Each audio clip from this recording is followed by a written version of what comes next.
Arrow Video brings to 4K UHD HDR as well as Blu-ray Guy Ritchie's 2015 feature film version of the 1960s spy TV classic The Man from U.N.C.L.E, starring Henry Cavill as Napoleon Solo and Armie Hammer as Ilya Kuryakin, with Alicia Vikander, Elizabeth Debicki, Hugh Grant, and Jared Harris along for the ride. And boy, do I love this movie.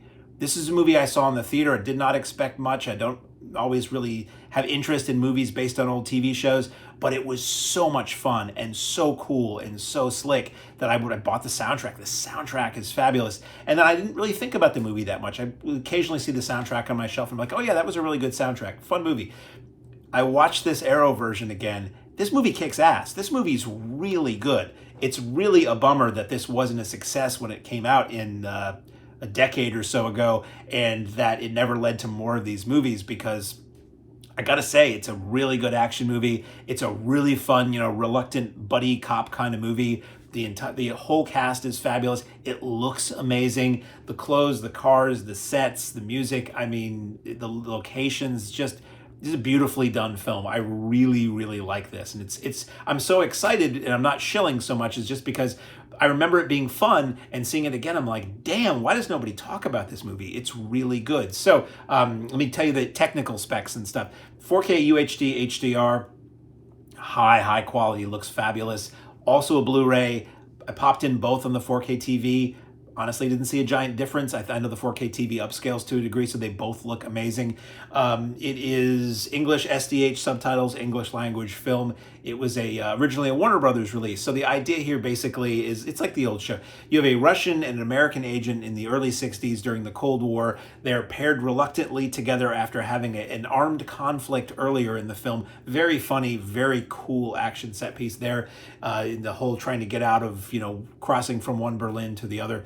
And they're reluctantly paired together because the father of the woman that Solo helped escape the Iron Curtain was a former Nazi scientist who is working with bad guys somewhere to try to find a faster way to enrich uranium that will then lead to, perhaps rogue nations or bad guys being able to make nuclear devices faster and more easily, which is not what we want during the Cold War. It's not what we want now either, but back then, it was on everybody's mind. So that's basically the story there. They have to work together. They have to find the bad guy, stop, race against time, whatever. Hugh Grant plays their overseer, as it were, the guy who was played by Leo G. Carroll Waverly in the original show. And Jared Harris plays the American CIA boss of Henry Cavill. Jared Harris is a fine actor. Boy, is his American accent terrible in these scenes. It just sounds like a British guy doing an American accent, which always bugs me. Cavill's is pretty flawless, but Harris's is pretty bad. But he's only in like one or two scenes in the movie. And they're very good, pretty funny scenes. There's a scene in a bathroom that's not gross. You think it's going to be, but it's actually really cool. So it's just so good.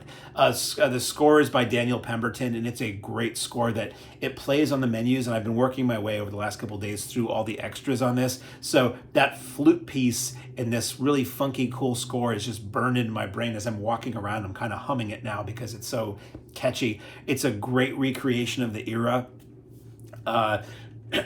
The female the female femme fatale, as it were, Elizabeth Debicki in this film, looks like you just took scissors and cut her out of a frame of film or a fashion magazine in the 60s and plopped her in this movie. She's just so period accurate. Everything in this movie just looks so good. Some things I guess they get into the extras are not quite period accurate, but it's just a fun throwback Cold War, early Bond kind of movie, and I really liked it a lot. Special features, a lot of them. We have a commentary by Brian Reisman and Max Every that is done very recently. So they talk about the film, they talk about the history of the Man from U.N.C.L.E, the character of Napoleon Solo, which was created by Ian Fleming to be for American TV at the time when Ian Fleming was still alive in the 60s.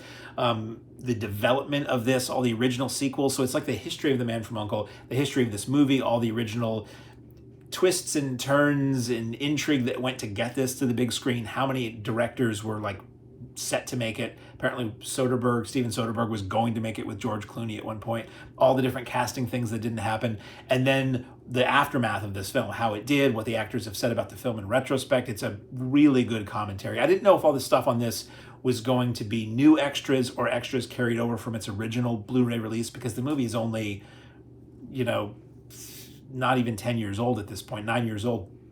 So a lot of times they just carry over what already exists. So it's cool that they did fund some new extras, which I will tell you about right now. You have The Hollywood Way, which is a new interview with co-producer and co-writer Lionel Wigram. That's 16 minutes. A Lineage of Bad Guys, a new interview with actor Luca Calvini, who played the baddie mustache race car driver in the film. 15 minutes. Legacy of U.N.C.L.E, new featurette featuring celebrating the original series and its influence on the film, with Helen McCarthy, David Flint, and Vic Pratt, who are all fans of the original show. That's 28 minutes.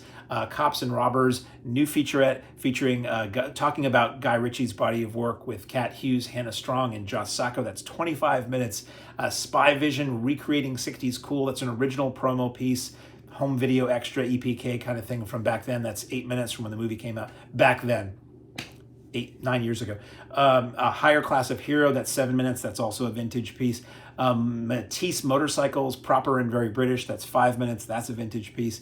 The Guys, okay, these are all vintage pieces for going forward. The Guys from U.N.C.L.E, 5 minutes. A Man of Extraordinary Talents, 3 minutes. U.N.C.L.E on-set spy featurettes, there's 4 of them. It's sort of B-roll, behind-the-scenes footage that's been cut together with music. That's 5 minutes total. You get the theatrical trailer that's 2 minutes, and you get the original image gallery that's 33 minutes. This is a really good movie.